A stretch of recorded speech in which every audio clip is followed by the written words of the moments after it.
do Alcaraz, acho que poderia ser melhor, mas enfim, é só uma opinião. Acho que é muito cedo. O que me parece agora é que tudo que está acontecendo, as decisões, me parece muito do Felipe Luiz, inclusive com relação ao jogador que quer, que não quer, e eu não sei como é que são os diálogos entre eles. O que eu espero sempre de um diretor esportivo é que ele tenha a capacidade de questionar o técnico. Uhum. Eu quero contratar um zagueiro fulano de tal ou Beltrano, quero um desses dois. Por que você quer esse cara? Não, porque ele é rápido, porque ele é isso, porque ele é aquilo, ele sabe sair jogando. Mas eu tenho aqui, esses dois caras aqui fazem a mesma coisa. Os meninos fazem. Por que esse cara é melhor? Por que eu vou investir tantos milhões nesse jogador? Você tem que me convencer. Entendeu? Porque normalmente o que acontece? O técnico pede, o dirigente fala e contrata, né? Por não ter a capacidade também de dialogar de dialogar, de debater sobre isso. O que eu espero que ele, com a formação que ele tem, de fato foi até treinador, que ele tenha sempre essa... Ou seja, o certo, na minha visão, é o Felipe Luiz ou qualquer outro técnico convencer o diretor, seja o Boto, a fazer a aquisição.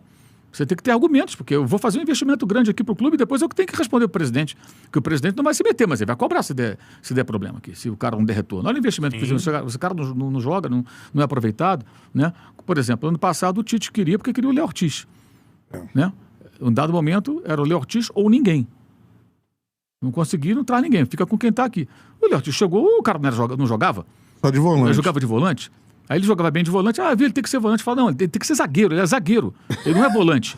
Não, mas joga bem de volante. Ele é um bom zagueiro. Eu falei, ele joga bem de volante porque ele é bom pra cacete, cara. Então ele joga bem de volante, jogar de 10, ele vai jogar de 10, ele vai jogar em qualquer posição. O cara é um ótimo jogador. Mas a posição dele é zagueiro. E é ali que ele tem que jogar. E a ideia é qualificar a zaga para ter um jogador com boa saída de bola, bom posicionamento, bom no desarme, bom na bola aérea e bom para sair jogando. Então você... Aí, enfim, mas o Tite tinha aquela coisa da meritocracia. Então você tem que entrar numa fila e ficar esperando. Enfim, quando o Felipe entrou, a primeira coisa que ele fez, meu titular, um abraço na zaga. Hoje nem se discute mais isso, né? Ele pode até entrar no meio campo numa emergência, uma necessidade, e não por opção do treinador. Então, o que eu espero que, de qualquer um, não só do Boto, é que tenha essa capacidade de questionar e o técnico ter que provar. Eu não sei se isso está acontecendo. Eu sinto assim, o Felipe Luiz com muito poder. Por enquanto. E, ao mesmo tempo, também pode ser uma estratégia do próprio Boto no começo. Tipo, eu não vou entrar com o pé na porta, né? Ele disse numa entrevista agora recente que o trabalho dele, do que ele gosta de fazer, ele só vai conseguir fazer na janela do meio do ano, porque agora chegou muito em cima. Sim, isso sem dúvida. De mapeamento e tudo mais. A gente são mais contratações estilo Juninho. Então, a gente conversou com o Renato Paiva. A gente trouxe o Renato Paiva, baita de um papo. Sim. O Renato Paiva foi treinador do Benfica B, com Jesus no Benfica A e o Boto fazendo os scouts dele. E aí a gente perguntou pra ele, né? O que o rubro-negro pode esperar do trabalho do Boto? Essa relação do Boto com o Felipe, segundo o Renato, ele fala, podem esperar mais contratações, não iguais ao Juninho, mas em estilo de jogador que não é o medalhão, que vem pra você desenvolver e vender e ter lucro. E disse, olha, ele é um cara que, pelo que eu sei, tem condição de debater com o treinador. Ele tem conhecimento do jogo, de chegar pro treinador. Porque muita coisa que falta aqui pra gente é, da primeira oscilação, o cara manda ele embora. Não tem uma conversa. Calma aí, você tá indo pro lugar aqui, vem pra cá. Porque o dirigente não tem conhecimento nenhum. Não tem, é um torcedor. É um torcedor, exatamente. Então, a melhor coisa é mandar embora e traz outro que é um escudo, né? Agora, é um ano, ô Mauro, que é muito promissor, né? O torcedor falando tá com uma expectativa absurda. O Felipe tem menos derrota que títulos. Perdeu apenas o Clássico Fluminense, né? Ano passado. É isso, E duas taças, né? Pra você, tem hoje o melhor elenco do Brasil descolado e tem a certeza de que o Flamengo vai fazer um grande ano, tem um técnico promissor, parece que tá tudo... O caminho é esse. O cenário é bom. Eu acho que tem o melhor elenco, o Flamengo. Até porque o Botafogo, por exemplo, perdeu vários jogadores, né? O banco todo. O banco todo e 2 titulares, os mais caros, os jogadores mais caros. Que os craques do time, foram embora. Sem treinador também. Eu acho que o elenco do Palmeiras não é tão bom quanto o Flamengo, vai perder o Estevão em breve, ainda vai ficar com esse problema, né? Eles não trouxeram o Andrés, nem o Pereira do Cruzeiro. O Palmeiras tem alguns tiros assim que eu achei errados, assim, você tentar jogadores quase impossíveis. Né? Por que o Fulham ia vender o Andrés Pereira pro Palmeiras? Troco do quê? O cara é titular do time, gente, no meio da temporada. É que nem a história do Jorginho, eu falei várias vezes, gente, o Arsenal não vai liberar o Jorginho. Não tem sentido, o cara é relacionado para todos os jogos, vira e mexe, ele tá jogando titular, entra no segundo tempo, o técnico gosta dele, Pra que vai liberar? No meio do ano é história. Pode acontecer. Em janeiro... Parece até que vai, né? Existe a possibilidade, né? Eles têm que negociar e acertar ainda. Os números ainda não chegaram num acordo. E também depende do Arsenal, que se o Arsenal fizer uma proposta para o jogador, pode ser que o jogador queira ficar.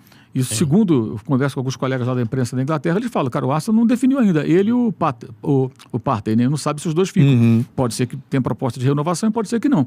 Vai depender muito do andamento da temporada. Agora, claro, se ele fizer um pré-contrato com o Flamengo, acabou, né? Então tem essa possibilidade, mas não está acertado ainda. Então, eu acho que a perspectiva é muito boa. Certeza não tem como ter, né?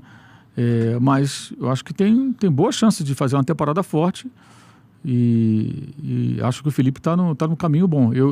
Especialmente porque ele tem um planejamento muito claro, né? O Carioca ele não vai estourar o time, ele está fazendo uma boa gestão. Concordo com ele, falou, dá para ganhar o Campeonato Carioca mesmo poupando o jogador, e dá. Pelo material humano que ele tem, né? E até pelo momento, os rivais, né? O Botafogo se enfraqueceu, o Fluminense talvez não deve nem se classificar. Provavelmente não. É o que parece, né? E o Vasco está 3 jogos sem vencer. Também... Já teve uma queda. Já pode cair fora também. Também corre risco, né? Tem o Flamengo e Botafogo pela frente. Pois é, então você tem... Tem isso. Tem o Clássico Botafogo depois do Flamengo, na última rodada. E, então, acho que é um ano assim, promissor. Mas o Flamengo é aquele negócio, né? O Tite no ano passado foi bem no Carioca e de repente desandou tudo. Mas não é um pouco diferente? Não, é diferente, claro. O Tite a torcida não gostava dele. A gente sentia no Carioca invicto. Sim. Mas quando começou a apertar com Libertadores, a gente falou... Não, a Libertadores foi um horror. As 2 últimas Libertadores do Flamengo são vergonhosas. Assim, é inadmissível você empatar com o Iublense, perder para Palestino, não ganhar um jogo fora de casa. Não dá. O nível de investimento. Não dá. E aí, só eliminaram pelo Peñarol. Peñarol e Olímpia, né? E Olímpia. Não faz um gol no Peñarol, pô. Tá de sacanagem, pô. Isso é o fim da picada. Mas não é culpa só também dos técnicos, né? Não. Também dos jogadores e tudo. Sim. Eu acho até que assim... O jogo do Palestino... Não dá. Eu tava comentando na Flá TV, eu não podia falar o que eu queria, porque eu queria... Aí eu ficava olhava pro Emerson assim, aí você olhava assim, falou o quê, cara? Não dá. Caramba! Não tem condição. Que isso? Não tem condição. Aquilo foi... E assim, o jogo do Palestino não foi nem no campo do Palestino, foi a 300 quilômetros, sem torcida, sem ninguém lá, pô. Não dá. As 2 Libertadores foram vergonha. Eu tava nos 2 jogos lá em Assunção e no jogo de Montevidéu. Pelo amor de Deus. O jogo de Assunção é uma vergonha, né? É uma vergonha. Eu lembro do seu relato logo depois. É uma vergonha, porque o Flamengo faz 2-0 no agregado, toma 3 gols de cabeça. Pô, e assim, e uma coisa que aqui, Olímpia, né? E uma coisa aqui no Brasil que as pessoas têm que se ligar, os dirigentes deveriam prestar atenção nisso, vou falar de novo da emoção no futebol. É importantíssimo você usar essa emoção do torcedor e criar atmosfera. O que os paraguaios fizeram naquele jogo foi um negócio impressionante. Eu cheguei lá na véspera, e aí eu conversei no hotel, no Uber, no restaurante. Você conversa com as pessoas e tudo. Até os caras que eram Cerro Porteño, falaram, não, o Olímpia vai passar. Com certeza. Falei, por que você? Não vai passar. Não vai dar pro Flamengo. Vai passar. Eles tinham convicção. Eu não encontrei um paraguaio que falasse, não, vai dar. Até os caras do Cerro Porteño achavam que... Eu vou torcer contra, mas vai passar. Fizeram uma mobilização. O time entrou em campo, foi um espetáculo, a pressão que eles fizeram, foguetória, aquela coisa toda. Vai ter multa esse negócio, pode botar multa, não vou eliminar o Flamengo, não interessa a multa, 800 mil, 300 mil, que se dane. E quando o Flamengo faz 1-0, quando eles empatam o jogo, já começa a mudar. Até comentei com o colega do lado, falei, cara, vai rodar o Flamengo, não vai segurar. Muita pressão, o time começou a... Você percebe que o time em campo já está fraquejando. Aí eles fazem o segundo gol. Quando eles fazem o segundo gol, aí não tinha mais jeito. Aí o terceiro foi logo depois. E o goleiro foi tão ingênuo, né? O Matheus Cunha, ele reclama que não foi escanteio.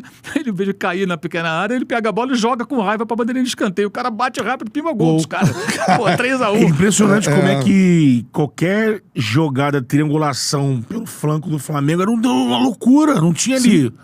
Assim, esse cara vai cruzar essa bola, a zaga vai... Sampaoli.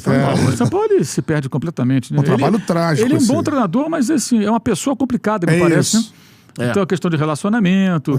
E os relatos do Fábio Santos no Galo, como é que é? Ele é um cara complicado. Um dia não dá bom dia, outro dia ele fala, outro dia... me parece que esse é o maior problema dele. Se juntasse eu achei o cara capaz. O conhecimento de futebol dele, com a habilidade do Renato Portaluppi para lidar com os jogadores, você é até um puta técnico, hein? Junta os dois, sabe? Pega a cabeça do entendimento de futebol e o trato, né? Todo mundo fala que o Renato é muito bom no trato com os caras. Os caras gostam dele. E isso é uma coisa que a gente hoje, nas empresas, no mundo corporativo, a galera valoriza muito esse técnico também. Isso aí é uma qualidade. O cara ter uma gestão de pessoas Isso é fundamental. É fundamental. Ainda mais no elenco de estrelas, né, cara? Senão você vai ser triturado, não tem jeito. Vai ser atropelado. Não tem 11, como. né? Não tem como. Você pode reparar no caso do Flamengo, o Paulo Souza. Paulo Souza chegou com uma missão. Deram a missão pra ele, ó. Muda tudo que tá uma merda. Arruma isso tudo. Ele saiu passando vassoura, pô. Aí, quando começou a bater de frente com o jogador, não teve respaldo. Dizem que ia contratar quando ele proibiu que os roupeiros relacionassem com os jogadores. Pois é, Rouparia os caras chegaram, pô, olha, eu quero que você organize aqui, mas não mexe aqui. A história da mesa parece uma bobagem. A mesa do... Da mesa agora. Da fute-mesa. Que mandou tirar. Se mexe ali, dá uma merda. Cara, por que o Boto mandou ficar? Óbvio, cara, vai sobrar na minha conta esse negócio. Não fui eu que mandei tirar. Chegou aí, né? Mas esse mala chegou, o jogador porra, chega aqui e tirar do fute-mesa. Quer dizer, pô, de quem é a ideia? Ia cair na conta dele, até explicar que não é. Já começa com um relacionamento ruim. O cara tem que ter cuidado com isso, tem que ter esse trato. O Rogério Ceni no Flamengo, ele deu certo, ele deu muito certo. Ele ganhou 3 taças no Flamengo. Foi campeão carioca da Supercopa e ainda ganhou a Taça Guanabara. E ganhou também o brasileiro. Foram 4 taças. Ele foi muito sacaneado. A demissão dele 3 horas da manhã, ele com o time desfacelado. Naquela época, as pessoas não lembram, o Flamengo não contratava jogador por causa da pandemia. Isso. Ele pediu reforço que não tinha jogador. Improvisava o Arão nas Ele usa o Arão Ele não tinha jogador. Aí quando ele sai, é quando está terminando a Copa América, e aí os caras voltam de lesão, os convocados. Tanto que o Arrascaeta joga no último jogo dele, que é contra o Atlético em Minas, e perde um gol feito. Estava 2-0, depois o Flamengo faz um gol 2-1, o Arrasca perde o gol. Se o Arrasca empata 2-2, muda o curso da história, que ele não seria demitido. Ia ser um empate heróico, empatou no final e perdeu o gol. Mandaram ele embora por causa de pressão de rede social. áudio maluco também lá de um cara que saiu. O cara, quem é o cara? Você dá uma importância pro cara. O cara detonando o Rogério. Mas quem é o cara? Então qualquer um que fala, você dá crédito. Pô. Tudo bem, a opinião dele, se ele tá certo ou errado, não importa. Mas você pode avaliar por um áudio de um cara que você não sabe quem é e porque, o que motivou aquilo. Então, mas o Rogério deu certo ali, que ele compôs com os caras. Até ele fez uma coisa que nem o Jesus fez, que quando o Rodrigo Caio se machuca, o Arão vai pra zaga, o Diego joga de volante. Até o Diego foi titular. Aceita jogar de... Entra no time, joga de volante, mas entra no time. E os caras gostam dele. Sim. Você pode ver que todo jogo do Ceni contra o Flamengo, os caras, o cumprimento e o abraço, primeiro que sabe que vão ganhar, que ele pensa no Flamengo. Isso que eu ia falar. Né? E segundo que eles gostam dele também. Tanto que a ESPN fez um programa com ele. Isso, né? Fez um programa com ele, uma entrevista lá, o Bola da Vez, que o Plihal apresenta. E a produção foi fazer lá uma gravação com ele. Estavam os jogadores, os caciques do time na época, tudo naquela piscina, fazendo aquele tratamento e tal. E chega lá o rapaz lá da assessoria de imprensa com um celular para gravar, e eles gravam, brincam com o Rogério, fazem umas brincadeiras internas ali e tal. Se os caras não gostassem dele, imagina, o cara chegar e falar assim, pô, vamos gravar aqui para a ESPN, aqui um vídeo aqui pro Rogério. Rogério, porra, nunca vai gravar. Grava um áudio aí pro São Paulo, sabe pra quê? Exatamente, grava pro São Paulo. Paulo Souza, os caras vão gravar. Não vão gravar. Não vão gravar. Não, eu conversando com o pessoal lá na Flá TV, o pessoal falava, mano, o Rogério aqui dava treino... Morava lá, né? Morava no CT. Só não podia mexer no frango dele de madrugada. Que tava ruim. Roubaram a proteína dele lá. Deu uma merda. O Rogério é workaholic, né? Eu falei, o Rogério tinha que continuar no Flamengo. Cara. Dessa questão de treinadores, 2 perguntas em um só, que é óbvio que a gente sempre fala. Eu falei que a gente tem que cobrar uma multa sempre que esse nome é falado. Jorge Jesus. JJ. Seguinte, é o maior técnico da história do Flamengo pra você ou não? Porque tem gente que coloca nesse... Já saiu até na placar, me mandaram votar no... time dos sonhos do Botafogo. Aí tinham vários, não sei se você votou no Flamengo, votou, né? Mas era quem você viu ou era? Não, o time e o técnico. Vou botar quarentinho. Da história. Eu não botei, eu não vi o quarentinho. Mas era o maior artilheiro da história do Botafogo. Agora, no caso do Flamengo, eu acho que o Jorge Jesus entra como o técnico, não me lembro bem, mas assim... A maior dos votos. Muita gente votou no Jorge Jesus. Pra você, é o maior técnico da história do Flamengo? Eu acho que sim. Eu acho que sim. Mas eu não gosto muito dessas comparações por conta... Você acaba desprezando muito o passado, mas assim... Cláudio Coutinho... Se eu tenho que eleger um, então pode ser o Jorge Jesus, mas eu não posso esquecer o Carlinhos. Eu não posso esquecer o Freitas Solis, entendeu? Eu não posso esquecer do Coutinho, que foi o cara que iniciou toda a virada, a transformação do Flamengo. Mas, de fato, ele num período curto, né? O que ele fez foi... Ele revolucionou o futebol praticado no Brasil, né? O português é bom pra caramba. Você acha que foi nesse nível? Revolucionou o futebol praticado aqui? Sem dúvida. Cara, Flamengo 19 amassou todo mundo, cara. Amassou todo mundo. Se você parar pra pensar, o Palmeiras perdeu 2 técnicos que derrotam o Flamengo. Felipão e Mano. O Corinthians, Fábio Carrillo.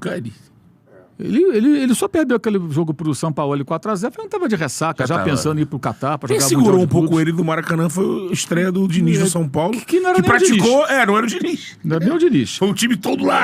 Ali foi assim, ele nem tinha dado treino, o Fernando Diniz. Então ele montou o time como é possível. Ele conversou, fechou o time e segurou um 0x0. E o Galhardo, né? Final do Flamengo. Sim. Alguém teve aqui e falou isso agora. Foi até o Márcio Tanuri que falou. Foi? Tanuri. Flamengo, e isso é uma parada. O Flamengo joga melhor contra o Liverpool que contra o River. O primeiro tempo do jogo com o River é do River Plate. O segundo tempo é do Flamengo. Esse jogo, eu já vi esse jogo mais de uma vez, assim, pra mim é bem claro. Você tava lá, né? Sim. O que mata o time do Flamengo no primeiro tempo é uma marcação muito forte do River. O River enganou o Flamengo. Mas aí no segundo tempo eles não conseguem manter o mesmo ritmo, aí o jogo começa a mudar. O Flamengo tem oportunidade com o Everton Ribeiro, o Armani faz defesa, o gol já poderia ter saído antes. Eu acho que o empate ele é o resultado mais justo, inclusive. Quando sai o gol de empate, o placar joga o jogo para 1-1. Aí acontece o erro ali, né? Ali tem méritos e erro. Mérito do Diego Ribas, porque ele poderia ficar com a bola e falar assim, cara, tava perdendo aqui, agora tá 1-1, acabou o jogo, vamos pra prorrogação. Isso. Um pensamento pragmático, você vai rifar a bola pra quê? Né? Aí ele fez o quê? Ele tentou um lançamento. É que o Gabriel tá aqui, né? Se ele não joga a bola pro Gabriel, se ele não lança, não acontece nada. Então ele teve... Provocou o erro do Pino. A ambição aí. Ele teve a ambição. Porra, dá pra ganhar esse negócio, vamos tentar. Ele meteu a bola no Gabriel. Pra mim, o erro maior do Martínez Quarta, porque o Pinola, ele quando sai, o Martínez não olha e acaba... Se ele vê o Pinola se movimentar, deixa a bola passar. Não toca na bola, vai sair. Aí ele vai, cabeceia a bola, o Gabriel aparece e faz o gol. Voltou pro River, Martínez Quarta. Sim, voltou agora, voltou. Eles contrataram vários jogadores, né? Assim, eu concordo com o Mauro, mas acho também que o Flamengo... Jorge Jesus, que é o maior técnico da história. Sim, até porque, aproveitar o Mauro aqui, é porque o Flamengo não é um time... Tem times que têm tradição de vencerem com grandes técnicos. O Flamengo, tudo que ele venceu, vamos dizer assim, a partir da era Zico, né, pra cá, era com treinadores da casa, e jogadores, você pega o Coutinho, beleza, tinha dirigido o Brasil na Copa de 78, mas era um cara ali do Flamengo, ali, formado. Aí você vê depois, você vem, Carpegiani, parou e subiu, aí ganha a Libertadores, ganha os títulos ali, 83, capitão do Tri, tinha aposentado, e ele comanda o time. 87, Carlinhos. Aí sempre na boca maldita. A galera da Carlinhos, pô. Aí você vê Andrade, o Carlinhos ganhou 92 também. O próprio Jaime, Copa do Brasil. Aí vem o Jesus, um cara que... Eu acho que quem era da bola conhecia o Jorge Jesus, que foi assim, não sei quem é esse cara. Pô, eu vi a Champions League, claro. Eu achava engraçadíssimo aquele coroa ali maluco no meio do campo. E quem vê futebol era um treinador conhecido, com os títulos de Portugal. E aí, pela primeira vez, aí um cara com um nome pega o Flamengo e, porra, faz o que o Mauro disse. É absurdo. Aquela diferença daquele time pros outros, né? Eu acho também que ele tá nesse patamar de... E ele potencializa todos aqueles jogadores. Exato. Né? Ele faz todo mundo jogar mais. O Arão joga mais. O Gabriel já tinha jogado bola como jogou com ele. Jeito. Depois joga muito bem também com o Rogério. Ele continua muito bem até que tem uma queda. Mas... Ninguém jogava com 2 meias. Pois é. Ele meteu 2 meias. Todo mundo cresce ali. A história que a Arrascaeta e o Bruno Henrique não podiam jogar juntos, que não pode jogar juntos? Claro que podia jogar juntos. Todo mundo jogou muito bem, todo mundo cresceu ali. E ele não tinha banco, né? Ele não tinha banco. Não é favorável ele voltar um dia? Assim, eu acho que no meu entendimento, ele teve a oportunidade quando veio o Paulo Souza. Porque ele já estava pela bola 7 lá no Benfica. Isso aí não é nem um bastidor, isso aí a gente sabe. Ele recebeu o Espíndola e o Brás, né? Lá em Portugal. No dia seguinte, ele estava suspenso, ele não podia dar entrevista coletiva, ia ter o jogo com o Porto. Foram 2 jogos com o Porto, eles perdem os 2, aí ele é demitido, mas ia ter o jogo com o Porto. O João de Deus, que era auxiliar dele, vai à coletiva no lugar dele e fala: o Jorge recebeu os nossos amigos do Flamengo, né, com conhecimento do presidente Rui Costa, e disse a eles que não vamos sair agora, vamos ficar no Benfica, vamos cumprir o contrato. O Benfica estava classificado, tinha eliminado o Barcelona na fase de grupos. Se classifica, o Barcelona sai da Champions League, ele ia enfrentar o Ajax, que vinha, inclusive, muito badalado. E ele queria esse jogo. Ele não queria ver que ele... E, aliás, sem ele, depois o Benfica elimina o Ajax. Depois da demissão dele, ele perde 2 jogos para o Porto, ele acaba sendo demitido. Ele sabia que estava pela bola 7, mas ele não quis romper com o Benfica, ele quis continuar, direito dele. E aí que o Flamengo contrata o Paulo Souza, que o Flamengo não podia ficar esperando até fevereiro, que é só em fevereiro que ia jogar, isso foi em dezembro.